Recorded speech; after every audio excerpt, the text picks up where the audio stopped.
Well, as a true blue cougar, it can be pretty hard for me to fess up when the University of Utah does something brilliant. So much so I need a drink of water. But 2 years ago, I think this month, the University of Utah made what I think may be one of their best strategic moves ever by installing as their president Taylor Randall, 17th president of the University of Utah. A distinguished alum of the U with very deep family ties to the institution. Randall went on to earn an MBA and a doctorate at the Wharton School of Business at the University of Pennsylvania.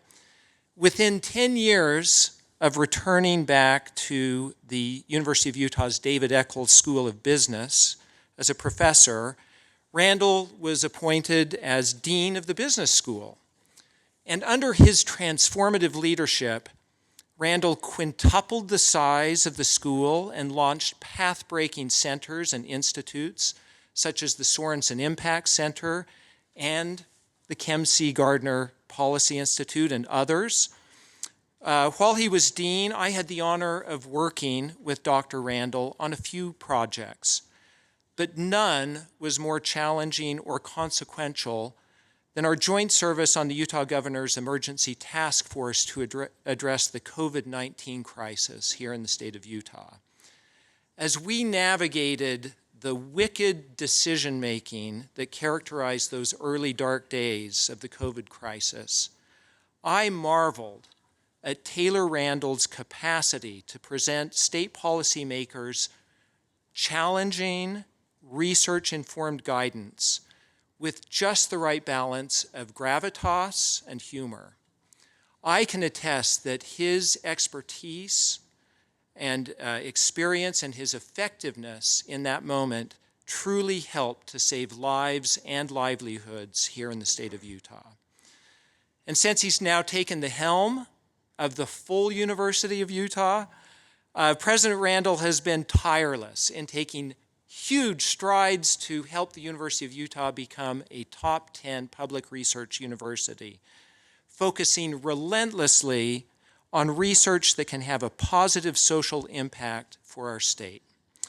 Today's gathering, the fact that we're even here, is a testament of President Randall's visionary efforts, as we will in a few minutes have the opportunity here at BYU to benefit from one of the University of Utah's first impact scholars.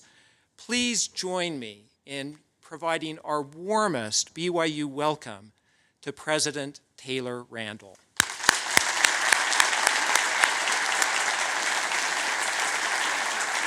I'll clear out of the way.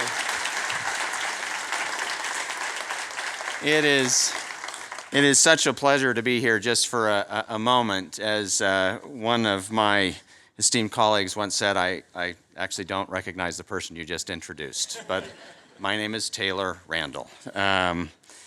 It is always an honor to be here at Brigham Young University. I see our institutions as collaborators in the great cause of educating both our state and our country and our world, and actually creating optimism, I think, without bounds. I have some deep, deep friends here at Brigham Young University. They have had profound impact on my life. First and foremost is a former business dean, Gary Cornea. When I stepped into my role as dean of the business school at the University of Utah, I had managed exactly one person, and that was my brother, on our paper route. And the first week, he sold our bicycle, to which I immediately got angry. And then he explained to me that we were going to make a lot more money selling the bike and getting rid of the paper route than we ever would making the paper route. And I said, great job. But Gary became a dear friend and was my mentor and got me through the dark early days of my deanship. And I would credit many of my leadership skills to discussions I had with Gary Cornea. So thank you, Gary. Would you just allow me?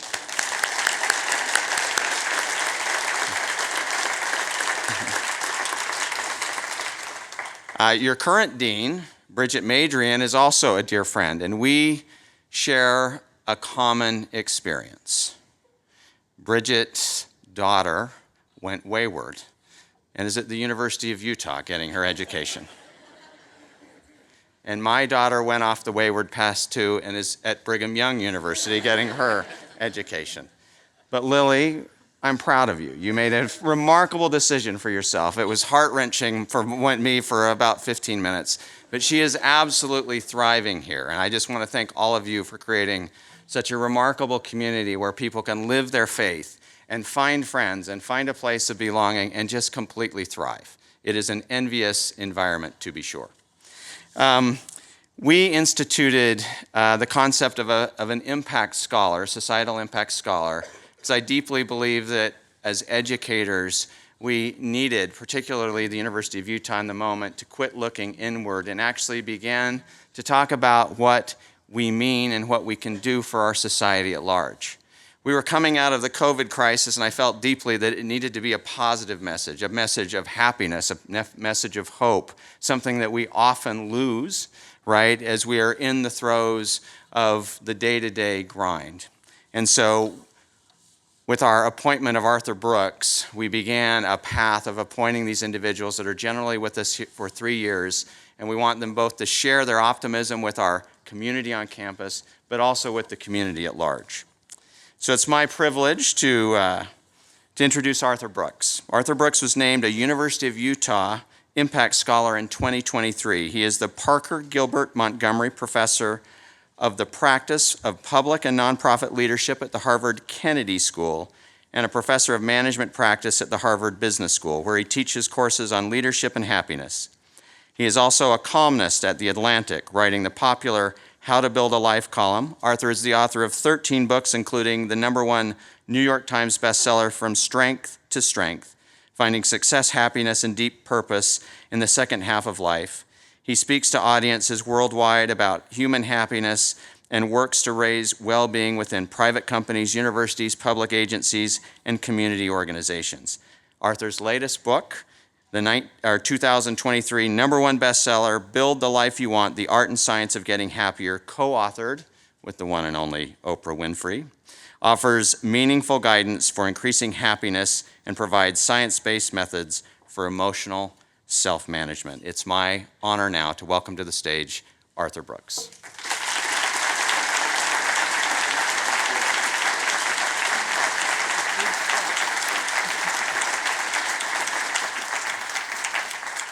Thank you. Thank you, Taylor, and to Paul and Natalie and Gary and all of my friends here at BYU and also from the University of Utah. I'm delighted to be back here. This is a place I've been honored to visit many times, going all the way back to about 2005. I started coming to BYU. Gary Cornea, the former dean of the business school here, brought me to BYU for the first time, and he said he was on a sabbatical year at Georgia State University, where I was also teaching at the time. He said, "You have to come and visit BYU. It's going to be a singular experience." And he was not wrong. This is a special place. I also love the experience that I'm having at the University of Utah as an impact scholar. It's a real honor for me. Part of the thing that I'm learning is that this is a distinctive place in our country and in our world. And a big part of what I want to do is I want to bring the magic that's right here, and I want to bring it to the rest of the country. That's important. That's the missionary zeal of cultural transformation. And I want to be your representative to the rest of the world, and I want to talk to you a little bit about that today. Now, when people ask what I do for a living, that's the icebreaker question in America. What do you do? Kind of indiscreet, because it sort of implies, what do you do for money? That's not a really polite question, but you answer with your job. And I say, well, I teach. I teach at Harvard University. They say, oh, where? Which department? I say, I teach at the Harvard Business School. They say, oh, finance, accounting, marketing, supply chain management, something practical like that. I say, no. I teach happiness. And they think I'm lying. Why? Because that doesn't seem like something dignified to treat like a science and elevate into a business curriculum. Most people think that's a really weird thing to study, as if it were some sort of self-improvement. No. I teach the science of happiness, neuroscience, social psychology, behavioral economics, and the strategies that people can use to elevate themselves and lift other people up in the vocation, the sanctified vocation that is the privilege of their work. I want to tell you a little bit about that today. Not because you don't know the things I'm about to tell you, but maybe I'll remind you of some ideas that you can use and give you some new ideas in your own work. What a privilege it is for me to bring some of the ideas that I see borne out, the witness to which I see in the work of so many people right here. There's a reason this is called Happy Valley. Let me tell you a little bit about the science behind Happy Valley right now. Now, my class at the Harvard Business School is an elective course. I have 180 students enrolled. I just finished my semester. There were 400 on the waiting list this year. I also had an illegal Zoom link they think I was not aware of. By about the third week, their parents were on the Zoom link. Why? Because this is what everybody wants. It's not me, it's the subject. Everybody wants to be happier. It's part of human life to strive to be a happier person. Me too, all of us. The question is, how do we do it? Now, on my first day of class, I bring them in, and they're sitting there as two sections of 90, and I always start with the same question. What is it? What's happiness? You must know if you're taking a class in happiness. You know what accounting is when you start your accounting class. And then I cold call them. You know what that is? That's what we do at Harvard, where you pull people out of the class and say, you answer. It does not make them happy. Trust me. And they always say the same thing one after the other. Happiness is the feeling I get when I'm with the people I love. Or happiness is how I feel when I'm doing what I enjoy. And I say, that's beautiful. That's lovely. That's wrong. Happiness is not a feeling. And that's very good news. Happiness has feelings associated with it, but the feelings are not the happiness. Think of it this way.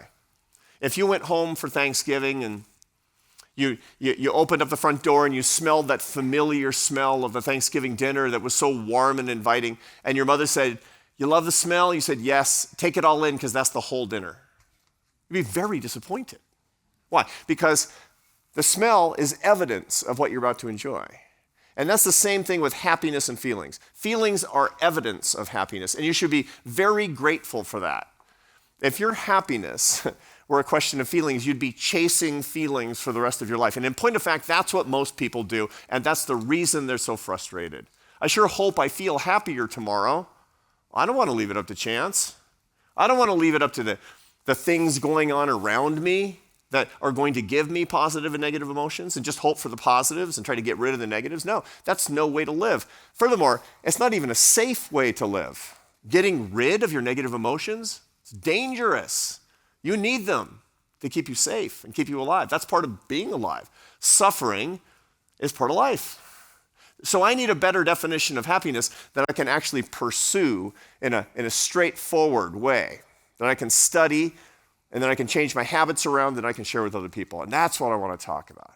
I want to define happiness, and if I do my job in about half an hour, I want to give you a bunch of strategies so that you can pursue it more meaningfully and more strategically and seriously for the rest of your lives. So let's start with a straightforward definition. Now, if I said, okay, what is your Thanksgiving dinner? You might say, well, it's turkey and stuffing and potatoes, or you might give me a bunch of ingredients. Or if you're kind of a nutrition nerd like me, you'd say, Thanksgiving dinner is like all food, protein, carbohydrates, and fat. That's not very romantic. Pass the fat, Mom. That doesn't sound like dinner, but that's literally true. Those are called macronutrients. All food is based on a macronutrient profile that's threefold. Now, I'm not here to give you a nutrition lecture. I'm talking about happiness. And the reason I say that is because it's a perfect metaphor for happiness. Happiness has 3 macronutrients. You need all 3 in balance and abundance to have good happiness health. Okay, here they are. Happiness is a combination of enjoyment and satisfaction and meaning. That's what happiness is. And if you're going to be a happier person this year than you were last year, I'm not going to say that you're going to be happy in some cosmic sense, because happiness is not a destination, it's a direction. You're not going to be perfectly happy in your life, at least on this side of heaven. I'm hoping on the other side, yeah, but not now. What you can get is happier by understanding the science of enjoyment and satisfaction and meaning. So let's talk about these three and how you can get more of them. That starts with understanding what these things are. They might seem straightforward. They're not. Enjoyment, for example, classic case. What's enjoyment? People say, feeling good. It's pleasure. That's wrong. Pleasure is an animal phenomenon. Enjoyment is a human phenomenon, almost a divine phenomenon. You know, back in the 60s, the hippies used to say, if it feels good, do it, right? I remember my father hearing that in about 1969 and saying, that's the end of America. You know? He was kind of right. Anyway, he was right on so many things, it turns out, in retrospect, But that's actually a perfect strategy. If it feels good, do it. Perfect strategy for ruining your life. Why? Because that's living the same way that your dog lives. The lower organisms live. Pleasure is an impulse that's nothing more than a signal that something could help you survive and pass on your genes. That's all pleasure is. Now, to understand this, we need to understand a little bit of the structure of the human brain and how it functions. The human brain is divided up basically into three categories of functions. At the lowest level of evolution is the detection category, where you're doing autonomic things that you're not thinking about. Right now I'm breathing and walking while I'm talking, and I can do all three because my lower order, least evolved parts of my brain are allowing me to do that. It's good news. The lower order parts of my brain are making me detect signals right now as well. I can see there's 800 people or so. I can see the light. I can detect more or less the temperature in the room. I'm assuming because of this autonomic set of functions that you're not a physical threat to me right now, so I'm relaxed. What is that all about? That's sending signals automatically in the same way that I would be if I were a lower order animal. A snake or a lizard could do that too. That sends information to the second part of my brain, which is called the limbic system. The limbic system was developed between 2 and 40 million years ago. We have that in common with all the mammals. That takes these outside signals and turns them into emotions, feelings, cravings, and desires.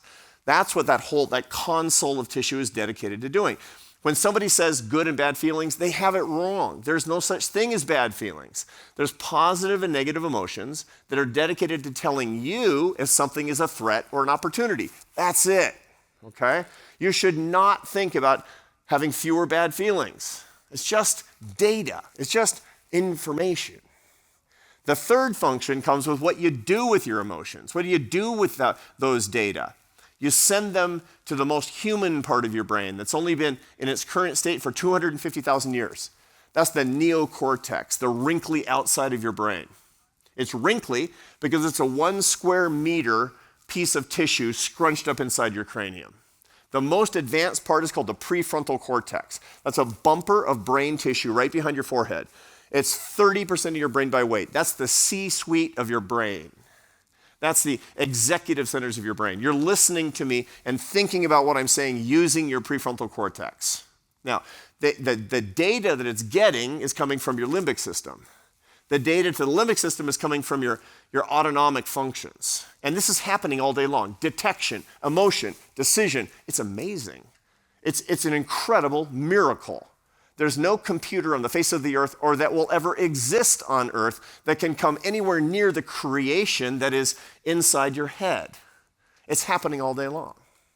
Now, here's the thing about pleasure. Pleasure is limbic. It's that second thing. It's something that says, this will make you survive another day. It'll make it more likely for you to pass on offspring. That's all that pleasure is. You can't live that way because you'll be tapping pleasure centers all day long, and that won't lead you to happiness. That'll lead you to addiction. That's the problem with it. If it feels good, do it. But that doesn't mean that pleasure's bad. It just means it's incomplete as a life goal. If you want it to lead to happiness, you need to add 2 things to the sources of your pleasure: people and memory. If you say pleasure plus people plus memory, then you experience that pleasure in your prefrontal cortex and you can manage it and remember it. That's what you're trying to do at Thanksgiving dinner. That's why you don't eat your turkey by yourself in your apartment, because that would be weird. You have it with your family. That's where enjoyment comes from. Beer companies never do commercials with a guy alone pounding a 12-pack in his apartment by himself. Never. Why? Because that's pathetic. Because that's dangerous. That's sad. That's not a happy thing at all. They have beer commercials of people drinking beer with their friends. Why? Because they're saying, this is disputed, but they're making the claim that beer plus people plus memory equals enjoyment, and then that leads to happiness. Now, I don't drink beer, and many of you don't either. I hope. But all things in your life that bring pleasure and that could lead to addiction will hurt you if you do them alone. That's kind of the rule of thumb. If I find you in Las Vegas at 4 o'clock in the morning pulling the lever on a slot machine by yourself, we're going to have a talk. Because that means you're doing it wrong. You're stopping too early. This is an important thing with your eating and with all of your habits. It's the pleasure plus the people plus the memory leads to enjoyment. And that enjoyment leads to your happiness. And that's a gift. That's part one. Okay, now that gave me an excuse to talk to you a little bit about the human brain, and I'm going to use that knowledge for part two. Because now the plot thickens. Satisfaction. Y'all think you know what satisfaction is, but let's define it. It's the joy that you get after you struggle for something. It's the weirdest human thing. I have a dog. His name is Chucho. He's a good boy. He does not want to struggle for his rewards. He would lie down and eat if he could, right? You, on the other hand, fellow humans, you want to struggle for things. You want to even suffer for things, and the reward is sweeter the more you struggle. This is very hard to explain how this came about, but you know it's true. If you never had to study one single minute, you walked into BYU and you walked out 10 minutes later with a diploma, it'd be like, okay, I can use that, but it wouldn't be sweet because it wouldn't be hard. You didn't work for it. My students could very easily cheat on their exams and get an A, but they wouldn't get any satisfaction. I told my kids when they were little, your parents told you when you were little, don't eat in the afternoon, don't snack before dinner because you'll spoil your dinner. Spoil your dinner. What does that mean, spoil your dinner? It means you won't enjoy your dinner. If you don't have a little hunger, the food is no good. My father-in-law, now of recent blessed memory, he passed away at 89. He was born 1929. He grew up in Barcelona. He spent his entire life in Barcelona, and he lived through the Spanish Civil War from 1936 to 1939. He was a little kid, and he suffered a lot. His family suffered a lot. He spent a couple of years in a refugee camp in France. He had family members who were assassinated. They were on the wrong side of that struggle, and it was terrible for him. But all of his points of cultural reference always were about the Spanish Civil War. He would talk about it constantly. This was his formative set of experiences. So anytime he would tell me about something, he would refer to that. One time he says to me, "You're an expert in happiness, right?" And I say, "Some say so." He said, "You want to know why people aren't happy anymore?" And I said, "I would very much like to know why people aren't happy anymore. I very much would like to know your opinion about why people aren't happy anymore." He says, because they never enjoy their dinner. I said, "That's it? That's your whole theory? Explain." And he said, "They don't enjoy their dinner because they're never hungry." He said, "In my day, during the Spanish Civil War," he said, "the best day of the year was Christmas Day because we got to eat everything that we wanted. We literally saved up food the entire autumn, and we would eat it all on Christmas, and it was the only day of the year that we weren't hungry, and it was just wonderful. I remember every Christmas growing up." And now the kids get to Christmas dinner and say, "I don't want that. I don't like that." Why? Because they've been munching on stuff all afternoon, and they're less happy because they didn't suffer. Now, I don't want hunger in the world, but I take the point. I take the point that we need suffering, don't we? That the reward is that much sweeter. Hold that thought, because suffering is no joke, and understanding it in our own lives is something that we need to get on our own path to happiness. If the hippies said, "If it feels good, do it," and they were wrong, to say, "If it feels bad, make it stop," is equally wrong for this reason. You need to suffer. More on that in a second.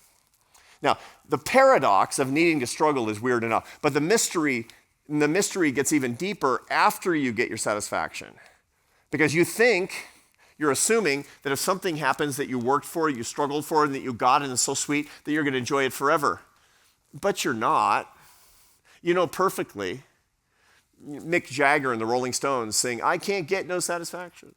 That's not right. You can get it. You wouldn't try and try and try, as the song goes, if you couldn't get no satisfaction. The problem is you can't keep no satisfaction. That's the problem, and you never really figure it out. If I get the car, I'm really going to love it. If I get the house, if I get the watch, if I get the status, if I get the million Instagram followers, if I get the money, if I get the promotion. You know, it's funny. People often say, commonly in our society, if you marry me, you'll make me happy for the rest of my life. It doesn't work that way. It might, but not because you said yes to marrying me, but because we worked on it together for the rest of our lives. The single event doesn't last in the satisfaction that it brings, but we're always fooled. We're always fooled into thinking that it will, because Mother Nature, she's playing a trick on us. Mother Nature's funny. She has two goals for us, survival and gene propagation. One of Mother Nature's goals is not your happiness. She does not care if you're happy. That is the happiness that you enjoy in your life is not part of Mother Nature's animal path. That's part of the divine path in your life. And that means you need to stand up to Mother Nature, stand up to your desires, stand up to your cravings. And this is a perfect case in point. She makes you think that if this good thing happens to you, you'll enjoy it forever and be happy and blissful, and it'll be just so great. The money, the power, the pleasure, the fame. But it's not true. It's temporal at best. What do we do about that? What do we do about that little thorny problem in our happiness lives? Turns out there is something that we can do if we're courageous and willing to stand up to Mother Nature's tricks. Here's what we do. The formula that's inside your head for happiness and satisfaction is to have more. More of what? More of all of it. More of the earth's rewards, the worldly goals that the marketing colossus, that the economy and our culture, and mostly Mother Nature bring to us. More of the money, more of the promotions and the prestige and the admiration of other people, more of it. And then we'll finally get satisfaction. But that doesn't work, as I just mentioned. That leads to what we call the hedonic treadmill. That's a term of art for social scientists. Hedonic means feeling. The treadmill is you can't keep it because you're always running against the treadmill, right? You get ahead by 1 inch, but if you just stop, you go backwards and you have to keep running. That's the reason that billionaires, that when they make their first billion, they're unsatisfied and they conclude they needed another billion. That's the hedonic treadmill, and that's the tyranny of Mother Nature. That's actually an illusion that you can break if you think about a better formula. Your satisfaction is not all your haves. Your satisfaction is a function of all your haves divided by your wants. Haves divided by wants. Imagine that little fraction inside your head.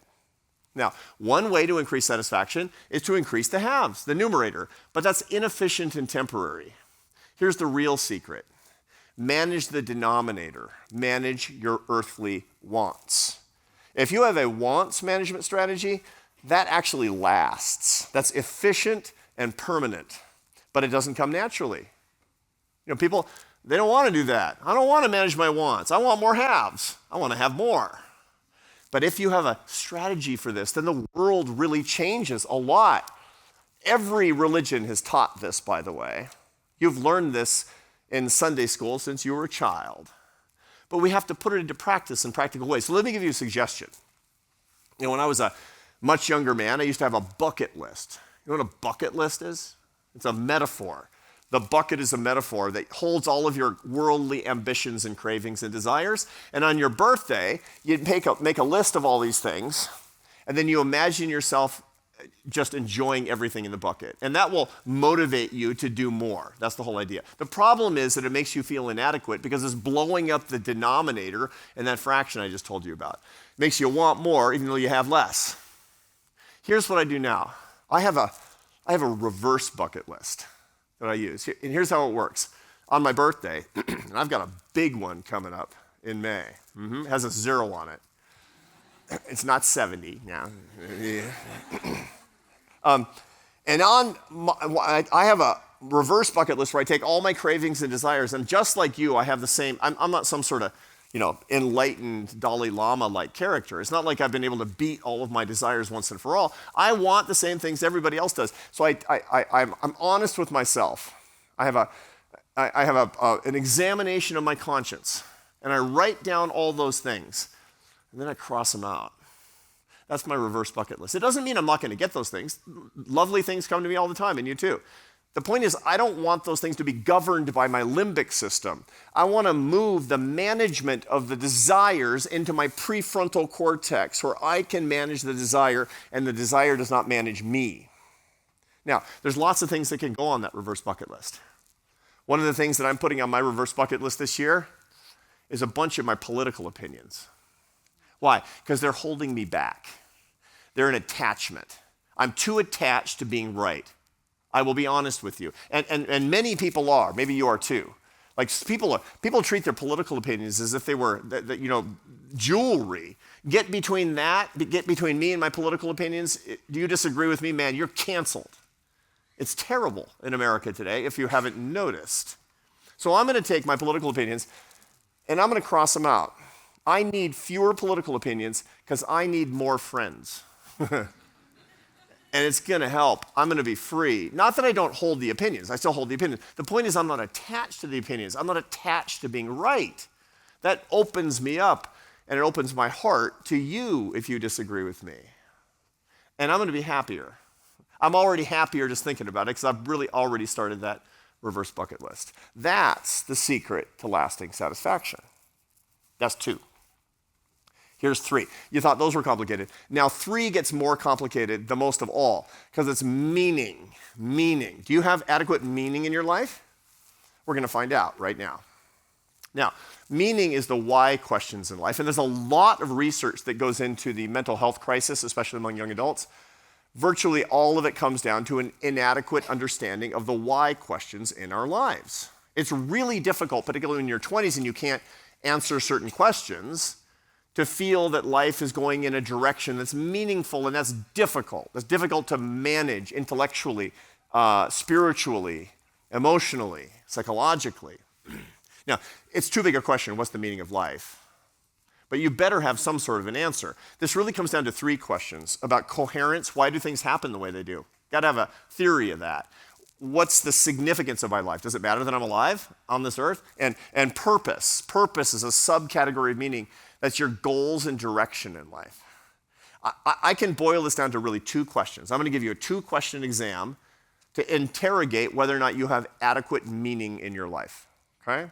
This is the exam I give my students. My average student is 28 years old, and a lot of them are suffering, and they figure out why when I give them this exam. Now, there's no right answers to this exam except not having answers. Real answers. Not answers you'd give your mom or the press. These are the answers to these questions that are written on your heart, okay? If you don't have answers and you flunk the exam, it's okay, because now you know what to look for, and that's good news. If you're feeling a little empty.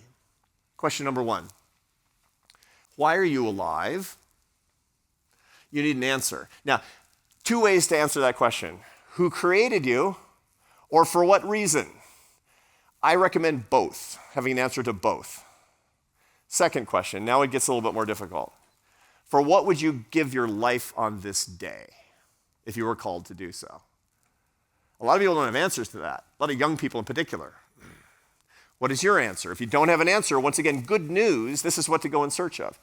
When you see somebody find the answers to those questions, it's like watching a miracle unfold in front of you. The transformation. I've given that exam to my own kids. My kids are 25, 23, and 20, like a lot of you here in this room. Given that I'm a father of 3 children, this by process of basic arithmetic says that I have a middle child, right? His name is Carlos. Carlos is my problem child, right? If any of you are the middle child, call your mother and apologize. With my kids, it was always, there's always some sort of a crisis, but with Carlos, there's this constant not living up to his potential. I mean, we had a sort of a frequent flyer program into the principal's office when he was in high school because it was always the same thing. Carlos is getting a D in math. Carlos is failing history. Carlos didn't show up for school today. And it was just, grades, problems, and finally my wife, she's such an optimist. She says, at least we know he's not cheating. I mean, it was just,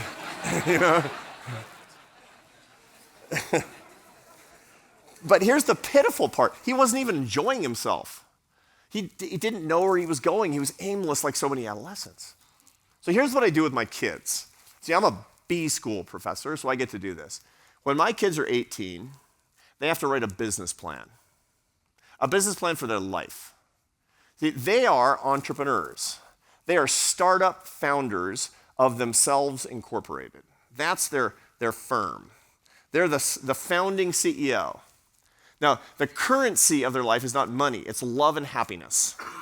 I am their venture capitalist, right? And if I'm going to invest, I deserve a business plan. Fair is fair. So I make them write a business plan. My oldest son, he wrote a great business plan. My daughter, when she came along, she did too. But when Carlos's turn came to write his business plan, it was just terrible. It was just unoriginal. I'm going to go to college and I'm going to play some sports. No, you're not. I said, no, you're not. He said, how do you know, Dad? How do you know? And I said, you want to know how I know? Because I'm Carlos. And I did it wrong. When I was 18 years old, I did what I was supposed to do. I went to college. And 10 months later, I was not in college anymore. I was encouraged to pursue my excellence outside the college. If you get my drift, right?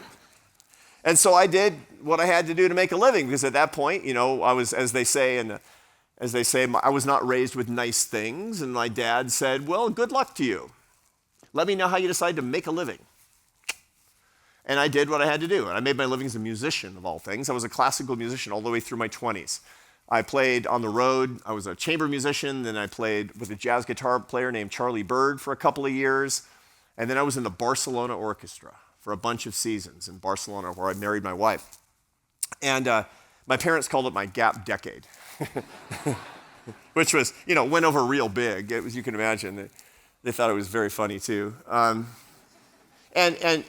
by the end of that, I was actually ready to study. And I went back to college in my late 20s. I went to college by correspondence. I never set foot inside a classroom. I did the entire bachelor's degree because I was poor. I did my entire bachelor's degree for $10,000, including the books, in today's dollars, right? It was tricky, I have to say, but it was incredibly empowering because I did it my own way. So when Carlos comes to me and says, I'm just going to go to college, and then I think I'm going to clean up my act, I'm like, no, you're not. Do better. I sent his business plan back for revisions. And it came back with something I could actually believe in. Because the whole point of the business plan is, how are you going to answer your questions? Why am I alive, and for what am I willing to give my life? And he came back with this idea of working hard by himself with his hands outside. He went to work on a dryland wheat farm in Grangeville, Idaho. Maybe some of you have been there. Any of you are from Idaho? Idaho's great, right? Grangeville's far away, right? And he did that for a season and a half, pulling rocks out of the soil and mending fences and tearing down or taking down dead trees, and it was hard work. And then the second part of his business plan came along. He joined the Marine Corps. My son joined the Marine Corps. He enlisted in the Marine Corps. Boot camp, infantry training battalion, in dock for the Scout Sniper Platoon. My son was a Special Operations Marine. He was a sniper for 4 years. This was a scary job for me as dad, right? When I can't track his phone, I know he's out of the country. He's on a field trip. Scary for a parent, but good for a boy. He came back after 4 years, and he was a man, and he had answers to his questions. He got out of the Marine Corps 4 months ago. He's living in Northern Virginia he's 23 years old, he's married, his wife is pregnant, and he's got answers. Want to know them? These are not your answers necessarily. These are my son's answers. These are an example.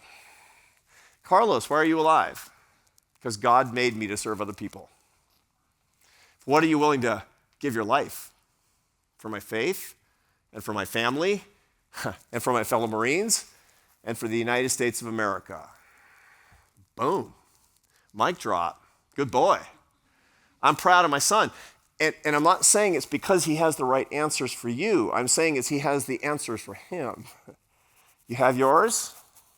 Look, I'm a social scientist, and I'm here to tell you that that's the way to find your sense of meaning. That's the way to find your why. And the day that you're convinced of those answers, your life will change. Now that's meaning, and that's number 3. And now I want to tie it up by being a little bit more practical, because I want to give you some strategies you can talk about and start using today to get those 3 things. More enjoyment, more satisfaction, more meaning, more now, because you deserve it and you can get it. But you need strategies for doing so. That raises a question. Why are some people just naturally happier than others, notwithstanding the fact that they could have more or less the same lives? And the answer is because they have different metabolisms for their happiness. I could give any 2 of you the same Thanksgiving dinner, and one of you would gain more weight than the other because you have different metabolisms for calories. Metabolisms are based on genetics and circumstances and habits. And the same thing is true for your happiness. Your genetics matter a lot, and so do your circumstances, but especially your habits. Your genetics are about 50% of your baseline happiness. 50%. Maybe that's depressing to you, right? Ironically. It shouldn't be. That should be empowering. Because if you know that you come from kind of a gloomy family, you can manage your habits more effectively, but you have to know yourself. Data, how do we get this? We get this from studies of identical twins who were separated at birth and adopted into separate families. And then we look at their personalities when they're 40 years old, and there's a perfect statistical method that we've been able to develop to decide what part of their personality is genetic and what part is their circumstances. And 50% of their happiness is genetic. It's true. Your mother literally made you unhappy. or happy. Depends on the mother, I suppose, and you. But here's the thing. You also find in these data that the tendency to abuse drugs and alcohol, 50% genetic. But if any one of you came to me and said, I got a problem, Professor Brooks, I got a problem. What's your problem? Well, my mom and my dad, they drank too much. And all 4 of my grandparents, I'm doomed. I'm going to drink too much. I'd say, I have a secret, special technique that can turn that genetic tendency to 0. Here it is, secret technology. Don't drink, right? That's habits. Habits are powerful, but you have to know your tendencies. Okay, now, the second part of your general happiness level is circumstance, right? And most people think circumstances are everything. Right? If I can get the job, if I can get the promotion, if I can get the career, if I can get the marriage, if I can get the kids, just get those things, then happiness will fall into place on its own. But you know it's not true because of this hedonic treadmill, this tendency to have nothing last in your satisfaction equation. It will work for a minute. 25% of your happiness at any given time is due to your circumstances, but it's very temporary, so you shouldn't pay attention to it. What you should do is have good habits so you have systematically better circumstances. Okay? And that means that habits are all that matter. Habits will let you manage directly 25% of your happiness. It will give you systematically better circumstances. It will allow you to manage your genetics. Habits are what matter. I'm going to give you those habits right now. Here are the things you need to do every day. The deposits you need to put into your happiness pension plan. Okay? These are the 4 accounts. Now, I could give you 1,000 strategies and habits, but it wouldn't be helpful because they're mostly trivial. There's only 4 that are huge in everybody's happiness equation. Your faith, your family, your friendships, and your work. Those are the big 4. Now, when I say faith, for me, I'm a Christian. It's literally the most important thing in my life. And for many of you too. I talk to people who are not Christians, who can also get tremendous benefit. But let me tell you what you're doing if you go on a mission for your faith. You are spreading happiness. I have the data. I have the science that shows you that you're a Christian apostle and witness, but you're also a happiness apostle and witness. That's a great gift. Thank you for doing that. Thank you for making the world a happier place with your mission work. And by the way, you still have mission work for the rest of your life. I'll talk about that more in a second. The second part is family life. Family is the mystical relationships that are important to all of us and that we didn't choose. God knows we wouldn't have chosen them in so many cases. My students come back from Thanksgiving break usually pretty downcast, and I'll say, what happened at Thanksgiving? They'll say, like, Aunt Marge, every year it's the same thing. She won't stop talking about Trump or something. Love him, hate him, I don't know, whatever, right? And I'll say, yeah, I get it, because these family relationships, they make you nuts. I completely get it. But let me ask you a question. If you had a personal crisis at 3 o'clock in the morning and you called Aunt Marge, would she pick up? Oh, yeah. Why? I don't know. It's weird. If Aunt Marge was having a personal crisis and called you at 3 a.m., would you pick up? Yes. I don't know why either. Well, I have the neurophysiology that explains this. There's a neuropeptide in the brain called oxytocin that links us to our kin almost magically. It doesn't matter. The biology is not important. What's really important is the common experience that we have with the people that we love who are related to us, who are given to us as a gift. We didn't choose them. They were given to us as a gift. You separate from those people at your peril. Schism has only one reason for existing, which is out and out abuse. Differences in political opinion, not abuse. There are very few legitimate reasons to cut off your own happiness by separating yourself from family relationships. Third is friendship. And by friends, I mean the people who really love you and know you. I work with CEOs all day, leaders constantly. They're the loneliest people I've ever met. Leaders are lonely. They're never alone, but they're lonely because they have a lot of deal friends, but not very many real friends. Real and deal, you know the difference. If you're wondering about that definition, deal friends are incredibly useful. Real friends are useless.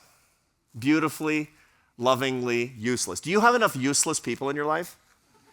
I don't mean worthless. I have a lot of those. But do you have enough useless people? Do you have somebody that you could go to and say, you know, you're truly useless to me, and I love you for that?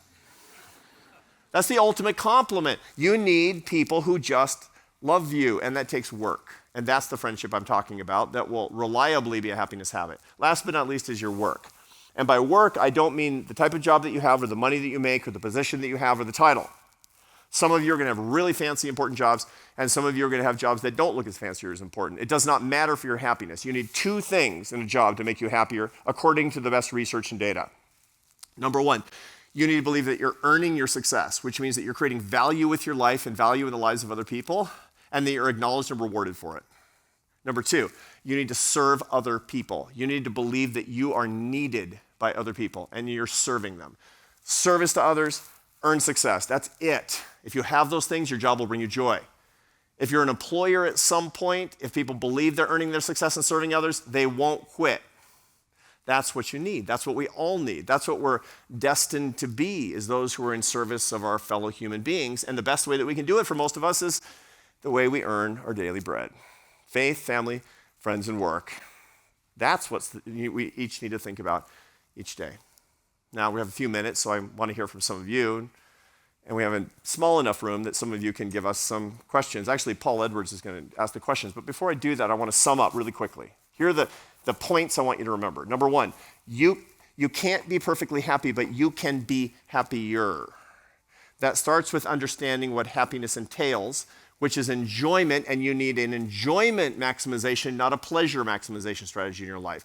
It means managing your wants, not just your haves, and it means having answers to your two questions: why am I alive, and for what would I be willing to die?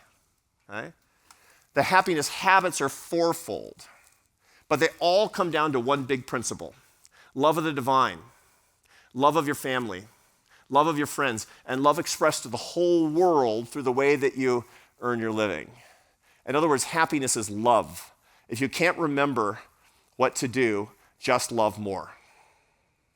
Next is if you want to make your work into a holy vocation, you need to earn your success, make sure other people can, and most importantly, you need to serve other people. And here's my last point. I've covered a lot in the last 40 minutes. I realize that.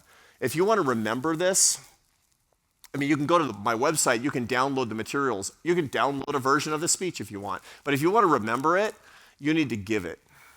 You need to give this lecture. It's not going to be exactly my words, but here's the deal. Go ahead, download my PowerPoints. Take my name off and put your name on and give the lecture. Why? Because this is something that we need to teach if we're ultimately going to remember it. Many of you have actually had a mission. That's how the mission works. Missions are teaching operations. And the person who's the greatest beneficiary of the apostolate is the apostle. That's the key point. You want to be happier? Bring happiness to others. Explain happiness to others. Help people understand how they can change their habits and encourage them to become teachers. And then by the way, you're happier, they're happier, and we have a movement. Why do I do what I do? Because my mission is to lift people up and bring them together in bonds of happiness and love using science and ideas. But I can't do this by myself. So on this day, the end of March 2024, let's actually bring the world what it needs more of, which is love and happiness. And that's going to start by teaching these ideas to others. Join me as a professor of happiness. Thank you.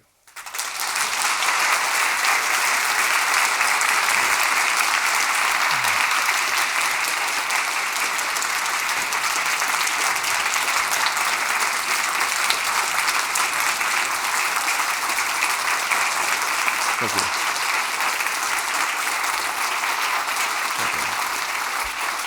Arthur, thank you so much. Thank you, we Paul. have time for just a couple of questions. Okay. And the audience has had an opportunity to ask them through a QR code here. So, kind of a provocative question.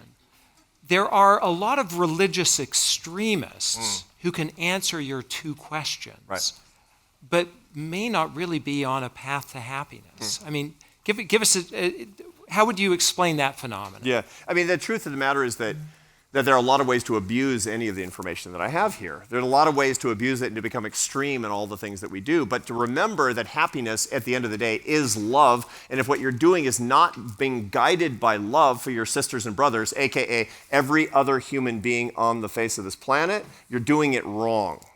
That's the one thing to remember over all others, that happiness is love. Perfect love drives out fear. Love is the balm of Gilead that we all want for all other parts of our lives. If you don't know what else to do, just love. This is what St. Augustine one time said. It was interesting because, in the book of Deuteronomy, this is where we as Christian people get the concept that you should love your God with all your heart and all your mind. And in Deuteronomy it says, and in Deuteronomy 6, and all your means. That's your work, friends. That's your means. That's your struggle. And then Jesus is asked, what do I do? I mean, how do I understand the Ten Commandments? It's a lot to remember. And he said, remember to love the Lord your God with all your heart and all your mind and all your strength, and love your neighbor as yourself. And then St. Augustine was asked 300 years later, I can't even remember that. So what do I remember? And he says, love and do what you will. That's what he said. And that's really what I'm talking about as a social scientist. And looking at the neuroscience of what I'm talking about, it turns out that all that was right, and that's really all you need to remember. And if you're trying to execute on the strategies of happiness without having it be motivated by love, you've got it wrong from the starting line. Okay, thank you. We've had a few varieties of this question. How does the thing that you're teaching here about happiness apply, or does it apply, to people who are experiencing clinical depression, anxiety, or dealing with other mental illnesses? Yeah. The mood disorders are an outsized, exaggerated, and maladapted form of normal negative emotion. Now, I teach about the science of emotion. I teach about the neuroscience of emotion, among other things, with my students. And one of the things that's very important to understand is that you do not want to eradicate yourself of negative feelings, because that would be, as I mentioned before, really dangerous for you. The negative emotions come in four varieties: fear, anger, sadness, and disgust. You need all four to keep you safe in all sorts of ways, and we can talk about how the human species has developed to have these things. The problem is that they can be maladapted. Here's the point, however. When somebody tells you that you have a condition as if it were a binary switch, that's wrong. All of these emotions, positive and negative, are dials, not switches. The problem is when it's turned up so high that it's exaggerated and it's interfering with the way that you live your life. That's when we actually need help from other people. Now, they can get all kinds of help from all sorts of other people, but what I want you to remember is that just having negative, aversive emotions does not make you weird or broken. On the contrary, it makes you human. Those of you who are Christians like me, we worship a God who suffers. Tomorrow is Good Friday. Are you suffering? Join it to the sufferings of the Savior for a Christian like me. That's really important, isn't it? And it also means there's nothing wrong with you. On the contrary, you have the divine within you. That's a good thing. But of course, We have all sorts of ways in our modern life that it can be turned up so high that it interferes with the ability for us to engage in our daily activities. And that's what we will call something like generalized anxiety or clinical depression. And that's what we need help. And there's nothing wrong with the help itself. But there's nothing strange about the existence of the emotion itself either. To be anxious and to be sad, that's part of your daily journey. I say to my students, you studied Harvard. If you're not stressed out and sad, then you need therapy. You know? And the truth is that that's more or less the case for all of us, and that's how we need to understand these aversive emotions and keep them in context and get the help that we need. One last question. How do we turn all these good intentions into daily habits? So the algorithm for getting happier is understand the science, change your habits, share with others. That's, by the way, how you learn anything. You want to learn to golf? I don't really, but you want to learn how to golf? Learn what golfing is all about, practice a whole bunch, and if you really want to get it, teach it to somebody else, and you'll never forget. My father was a mathematics professor. He would learn the science, he would practice it himself, and he would teach it, and he would never forget. That's the same thing with everything, including your happiness, is learn, apply, and teach is how it comes down to. Now, I give my students in all my books, I get very practical applications of this. And every Thursday morning, I have a column that comes out in the Atlantic. That's called How to Build a Life, and it's about the science of happiness. And it always has 3 things to do to apply these to life. And they're all about habit change. They're all about the things that you will do differently and live them differently in your life. And they're all validated by good social science and neuroscience. So that all has the science behind it, but you have to do it. You can't just understand it. You actually have to participate. It's an active sport, this happiness business, and thinking about how you can do these things differently and actually going out and do it, that's the key to everything, learning the habits. Arthur, the University of Utah has made your book available to everyone in this room. They're going to leave with a copy today. Thank you very much, President Randall and Natalie Gochner, for that gift. And thank you for bringing the Impact Scholar, the first Impact Scholar, to bless all of our lives. Ladies and gentlemen, Arthur Brooks. Thank you. Thanks. Thank you. Thanks. Thank you. Thank you, Paul. Thank you. It's great. Thanks. It's fun.